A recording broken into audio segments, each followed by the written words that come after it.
When Italy's new government is fully formed, it will mark the first time a founding member state is ruled by a Eurosceptic alliance in EU history. Rome looks set to abandon every federalist project dreamed by French President Macron, as the government contract signed by the future ruling coalition clearly shows a disdain for Brussels regulations. Darren Lineker, professor of political communication at Bournemouth University, told Express.co.uk, "I think there is a big problem for plan across the Union. Italy is symbolic as it's one of the founding nations, and it follows the trend started in 2016 with Brexit, where the idea of taking back control reigned." The referendum campaign. One of the huge challenges Macron now has in front of him is to maintain the political union.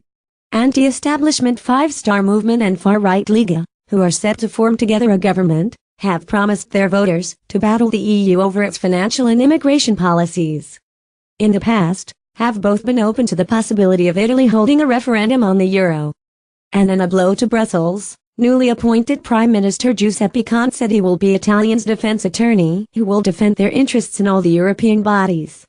The future government, and Liga's leader Matteo Salvini in particular, support Hungary and Poland's belief that no government should be punished for not respecting the budget rules dictated by Brussels.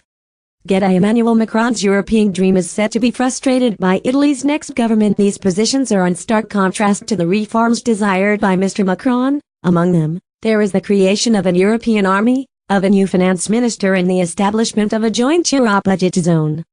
Mr. Lineker said, "The finance of most Mediterranean member states are very fragile, their economy is fragile, and that's why they are brought up to think that the EU comes at a huge cost.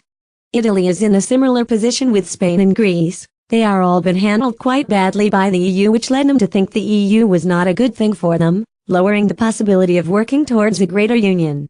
Since his election in May 2017, Mr. Macron has seen the EU come under threat, with the UK negotiating Brexit, Hungary confirming anti-immigration leader Viktor Orban and Chancellor Angela Merkel losing votes in Germany.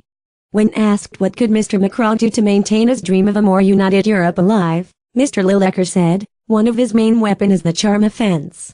He will try to negotiate with these populist forces with charm and charisma.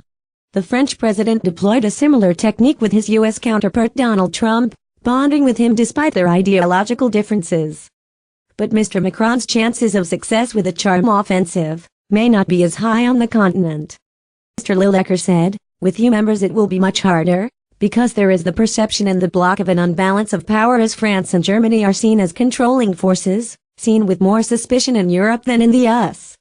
Emmanuel Macron met as President Donald Trump at the White House in April. Five-Star Movement's leader Luigi Di Maio. Problems for Mr. Macron don't come just from countries that have elected populist leaders, but also from within the Franco-German motor. Mr. Lineker added, "There is a very strong Eurosceptic lobby in France. Le Pen still has a lot of support, and the same forces are growing in Germany.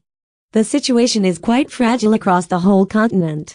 Yves Bertoncini, specialist in European issues and teacher at Sciences Po in Paris, said Mr. Macron is in a similar situation as his predecessor.